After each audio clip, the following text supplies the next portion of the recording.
Hello YouTube fans, my name is Leo, and welcome back to another video with the Super Sonic Lion.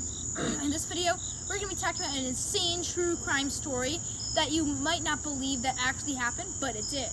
Before we continue, helping me reach 50 subs can be done by hitting that subscribe button. And we just got a new sub today, which is our 45th. And also, if you enjoyed the video, please don't forget to leave a like and a comment.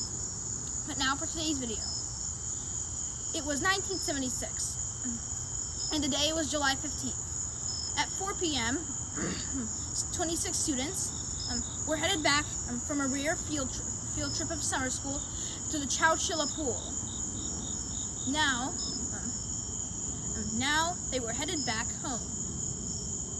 Well, it wouldn't go so well, unfortunately. Little do they know that three men, their names, Frederick Wood, and the James and Richard Schoonfield brothers, had knew that the bus's route and were preparing to kidnap them. They set a van to block the road, and they were confident that the road that they were blocking would have little traffic, so that they wouldn't be caught in the act and subsequently arrested by the authorities. Now, the students were in for some trouble. The bus driver was Frank Edward Ray, otherwise known as Ed. Okay. Now, eventually, the bus got into where the vans were, and everyone was surprised about the roadblock. What could have been happening? And here is what's happening.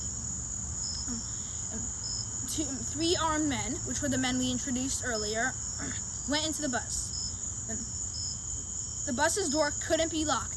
Even if it was, they could have still used the emergency door and then got in. What could have happened? The bus driver, Ray, was forced to open and cooperate. Because what could have happened to the students? One of the men put a gun to Ray's head, and eventually the students had to go out eventually, and so did Ray. They were forced into a van, and it was later revealed that another van had been hid in that same location. The men had been driving the students for around 11 hours before they were exhausted, and they put them in a quarry where they had set a manhole, and eventually the students and Ray were forced to head down there via a ladder. Two 1,000-pound batteries had been put on the manhole cover, which covered the manhole up, and then trapped the students like in a prison.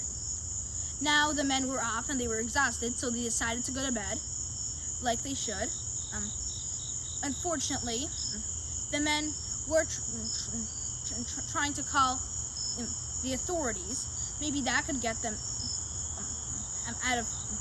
in parole if they did go to prison. Well, I don't really understand the whole thing of parole, but this is what happened next. But everything was shut down, as families were looking for their missing kids with no sign. Now, who would find the kids in a manhole cover like that? It was night, and on the next day, July 16th, they spent 16 hours since arriving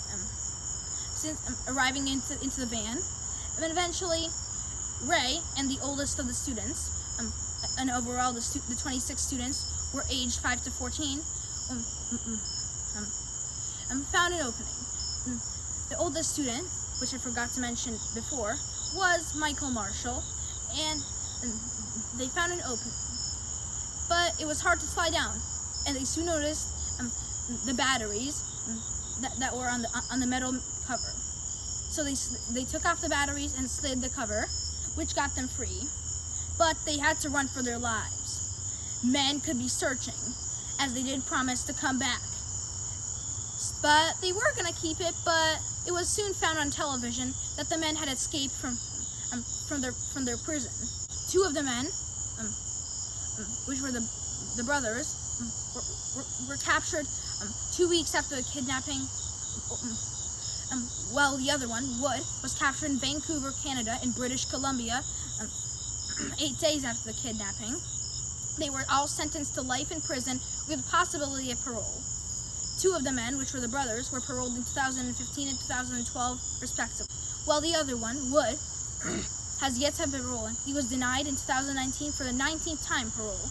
His next hearing and parole will be in 2024, and this ends the story of the 1976 Chowchilla kidnapping. Bye, and I'll see you next time.